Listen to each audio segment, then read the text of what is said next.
Tape of Bengal की तरफ से सभी को एक बार फिर से गुड इवनिंग। जैसे कि WB सेट मैथ दिसंबर 2003 का प्रोविजनल आंसर की आ गया है और उसमें बहुत सारे स्टूडेंट्स को डाउट भी था। आप लोगों में से बहुत सारे लोगों ने कमेंट किए हैं कैसे फीडबैक दिया जाए। इसके ऊपर हम लोग आज थोड़ा बहुत डिस्कस कर लेंगे, हाउ टू गिव फीडबैक। देखिए, फीडबैक देने से पहले आप लोग एक चीज़ कंफर्म कीजिएगा कि आप लोगों का अभी तक जो की आया हुआ है वहाँ पे जनरल पेपर जैसे था 50 और इधर सब्जेक्ट पेपर में 100 जो की है उसके बेस पर आप लोगों को अगर 150 नियर अबाउट हो सकता है ये स्कोर 146 तक पहुँचे हो और फिर 152 तक पहुँचे हो, लेकिन नियर अबाउट अगर 150 हो गया है तो आप ये फीडबैक देते समय ये बात पे बहुत ही ध्यान दीजिएगा कि यहाँ पे अगर 2-3 क्वेश्चन भी आपके पास आ गया तो आपका क्वालिफिकेशन सर्टेन हो जाएगा। क्योंकि देखा गया है 2020 में जहाँ पे जनरल कैटेगरी का कट ऑफ 150 आउट ऑफ 300 था, लेकिन बाद के दो एग्ज़ाम 2022 और इस साल ही हुआ था, पिछले साल जनवरी वाला एग्ज़ाम, दिसंबर वाला नहीं। इन दोनों में जनरल में 156 आया था 300 में, दोनों में ही। तो लगभग जिनके पास 150 है वो चैलेंज करते समय ज़्यादा सावधानी से चैलेंज कीजिएगा और प्रॉपर बुक उठाते हुए चलना होगा।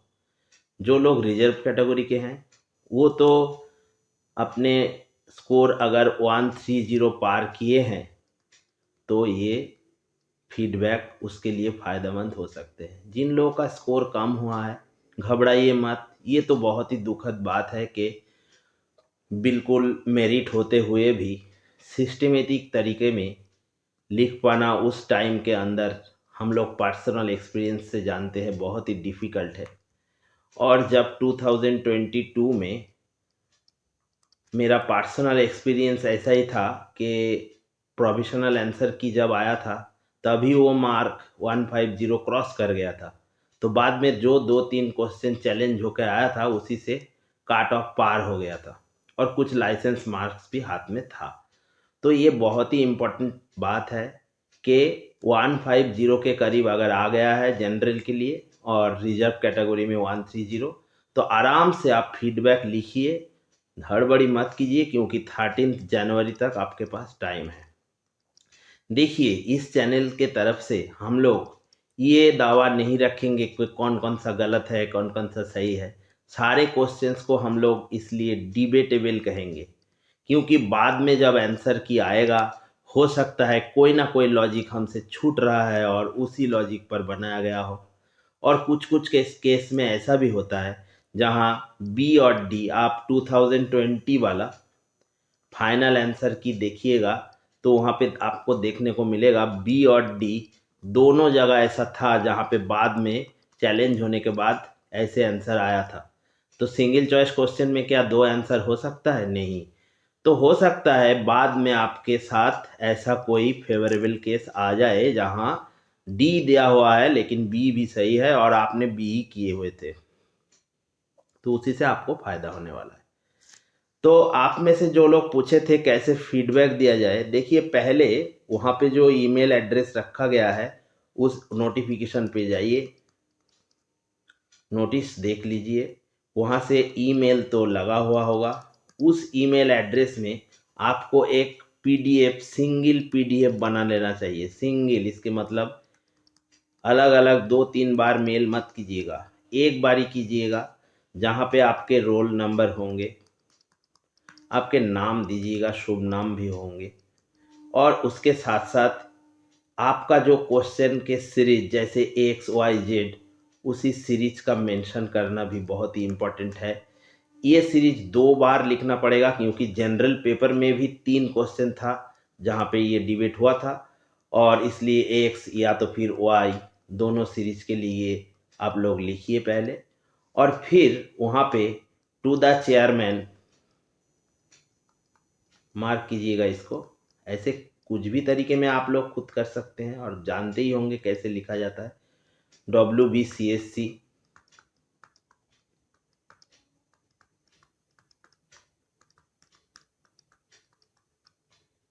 यहाँ पे ये पिन कोड नंबर एक बार साइट में जाके जांच लीजिएगा, 156 ही होगा शायद, 700156 यहाँ पे डालिए और लिखिए रेस्पेक्टेड सर, प्लीज एक्सेप्ट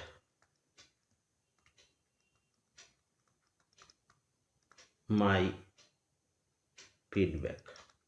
ज़्यादा लिखने की ज़रूरत नहीं, क्योंकि वो लोग ये लाइन सारे नहीं पढ़ेंगे, एक दो लाइन में ख़त्म कर दीजिए और बाद में जाइए जाके सारे क्वेश्चंस को डिस्कस कर लीजिए।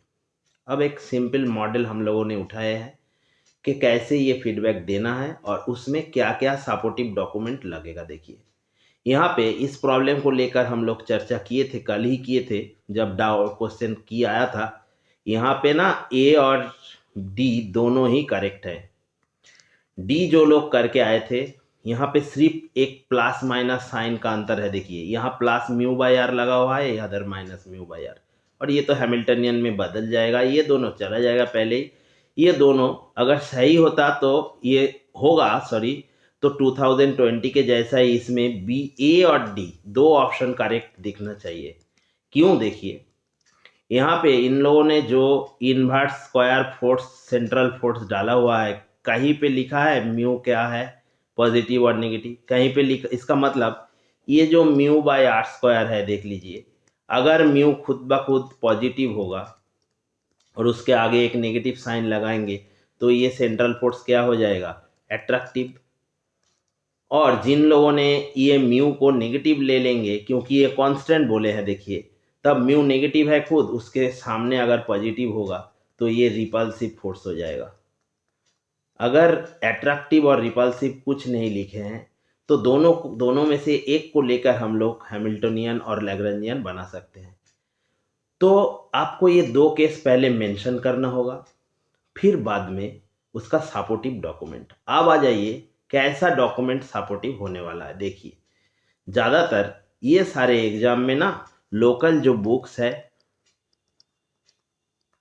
हम लोगों के पास, जो आप लोग ऑनर्स या तो फिर एमएससी में करते हैं, वो सारे बुक्स उतने ज़्यादा एक्सेप्ट नहीं होते, जो कि proper books like Pearson publication, ये एक पब्लिकेशन आता है, बहुत ही बेहतरीन क्वालिटी के बुक यहाँ से बनते हैं। पियर्सन पब्लिकेशन वहीं से उठाया हुआ है। देखिए supportive document, classical mechanics bye Harvard Goldstein, जो फिजिक्स वाले हैं ना, हम लोग अपने खुद के चैनल में बहुत बार ये डिस्कस किए हैं कि फिजिक्स वाले जो होते हैं वो ये बुक को लेके चलते हैं। और CSIR नेट में जो क्लासिकल मैकेनिक्स आता है, या फिर देख पा रहे हैं आपके एग्जाम में भी जो आया हुआ है, सीधा वहाँ से उठाया है। देखिए एक बार इसको देख लेते हैं। देखिए टाइम दीजिएगा थोड़ा। अब देखिए यहाँ पे देखिए क्या लिखे हैं।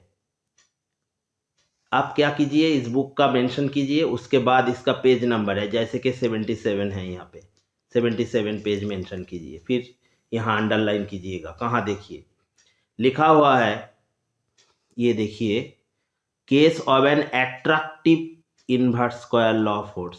अब आपके सवाल में आ जाइए, क्या लिखा था? एट्रैक्टिव इनवर्स स्क्वायर लॉ कहीं पे लिखा था, तो फोर्स रिपल्सिव भी तो हो सकता है ना, इसलिए ये छूट गया था टर्म इन लोगों के पास। एट्रैक्टिव अगर लिख देते तो पहला ऑप्शन सही हो जाता। ठीक, ये ऐसे डिटेल्स एनालिसिस करना पड़ेगा, इसलिए आपको क्वालिटी बुक्स लेना पड़ेगा।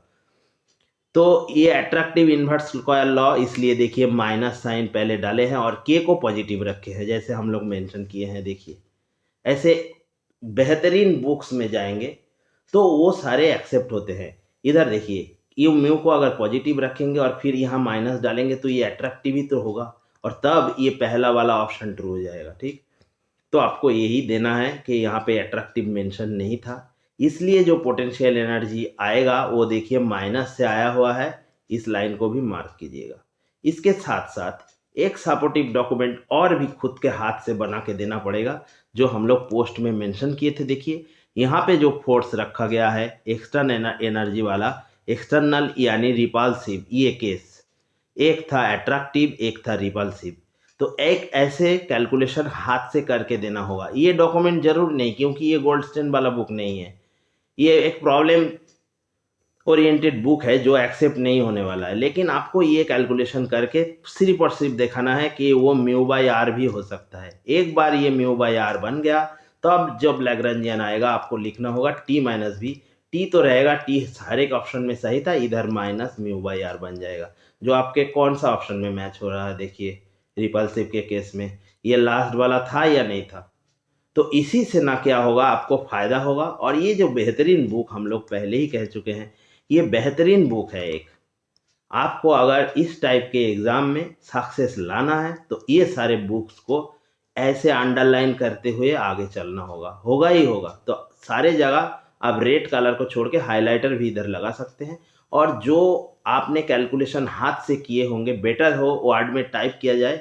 अगर संभव भी ना हो तो एक काम कीजिएगा, हाथ से कैलकुलेशन करके फिर उसके पीछे तुरंत ये बुक का हेडिंग कौन सा बुक है, हो सके तो पहला पेज और उसका पेज नंबर 77, ये इंपॉर्टेंट बात है, ये आप लास्ट में लिखिएगा सपोर्टिव डॉक्यूमेंट,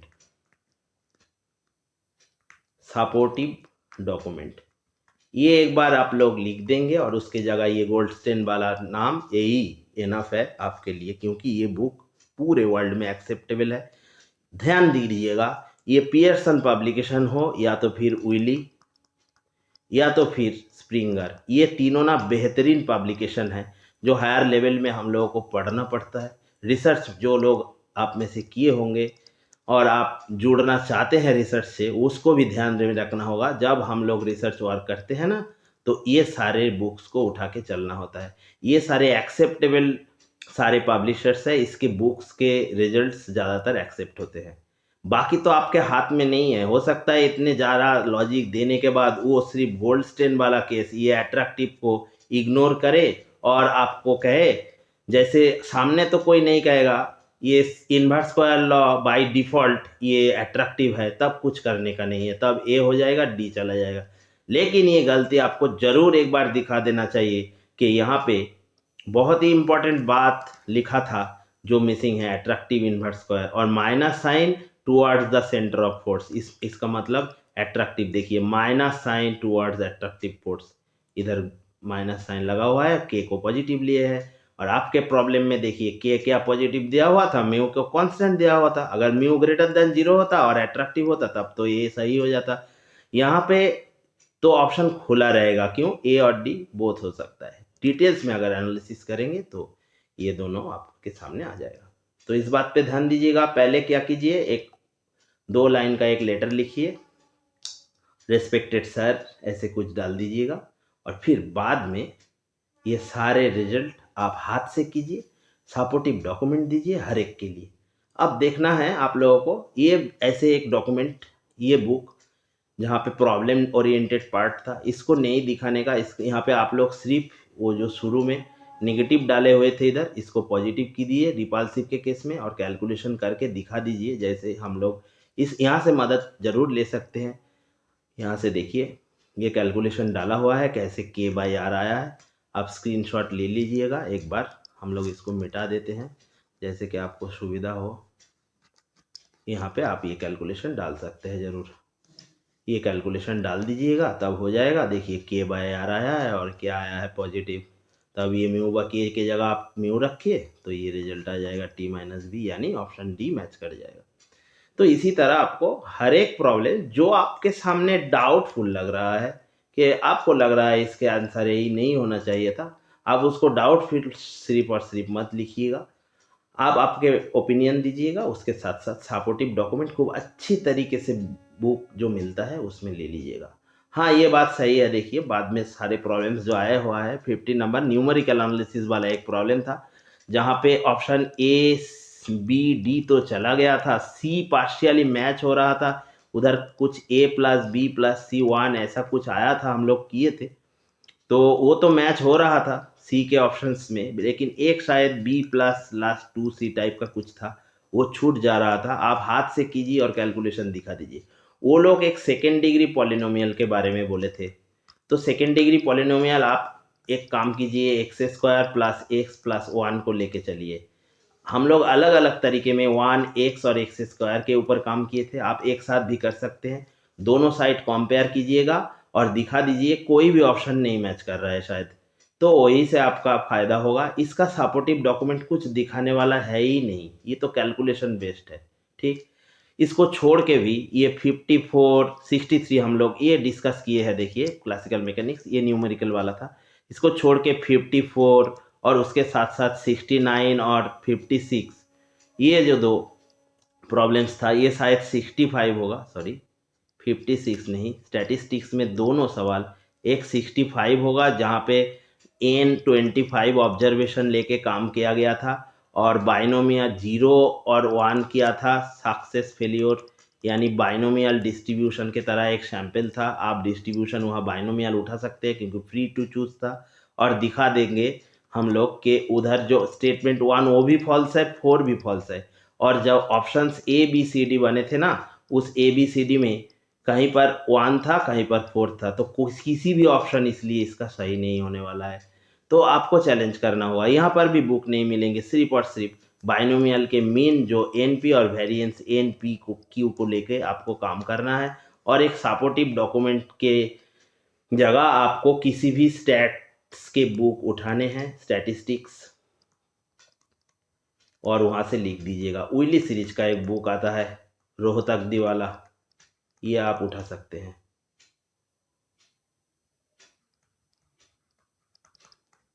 उइली सीरीज का देखिएगा, वहाँ से दे दीजिए इन दोनों को।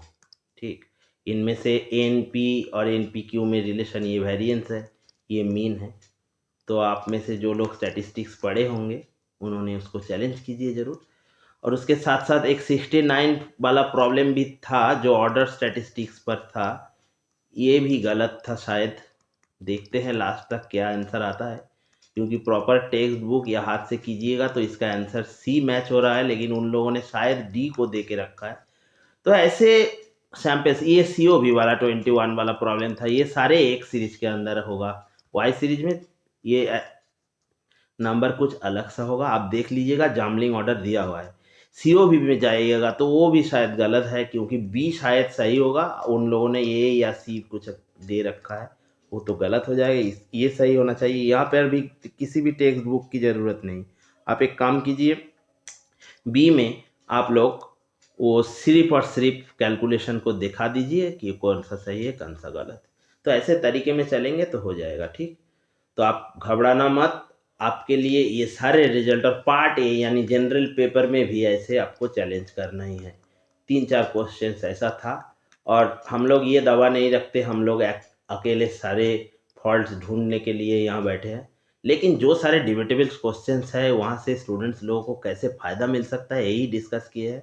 आप लोगों के पास और 2-3 प्रॉब्लम मिल जा सकता है जो डिबेटेबल आप लोग समझ रहे हैं, उसके लिए आप लोग हाथ से कैलकुलेशन कीजिए, प्रॉपर डॉक्यूमेंट दीजिए, अच्छे किताब उठाइए, और वहाँ से हम आशा रखेंगे WBCSC जरूर सभी के साथ न्याय करेंगे और सभी को सुविधा देंगे। जैसे पहले भी हुआ था, हम लोग दिखा दिए हैं 2020 में और 2023 में ये सारे चेंज आया था। ये बी और डी पहले तो डाला नहीं था, बाद में डाल दिए थे।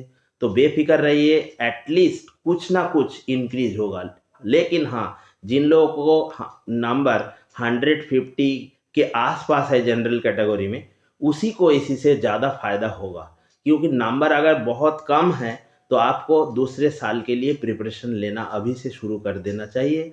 और इस साल हो गया तो बेहतर, क्योंकि बेकार का एक साल क्यों भी जाए आपके पास से। लेकिन बैठे मत रहिए, आराम से घर में पढ़ाई शुरू कर दीजिए, आराम से थियोरेटिकली चलेंगे, टेक्निकली चलेंगे तो सब कुछ पॉसिबल होगा। तो आपके आने वाले दिन शुभ हो, और ये सारे गलत जो सवाल था हम लोग आशा रखेंगे CSC आप सभी लोगों के साथ न्याय करेंगे और आपको फायदा मिलेगा जरूर, कुछ ना कुछ हद तक नंबर इंक्रीज होगा। सो गुड बाय एंड आपको अलविदा।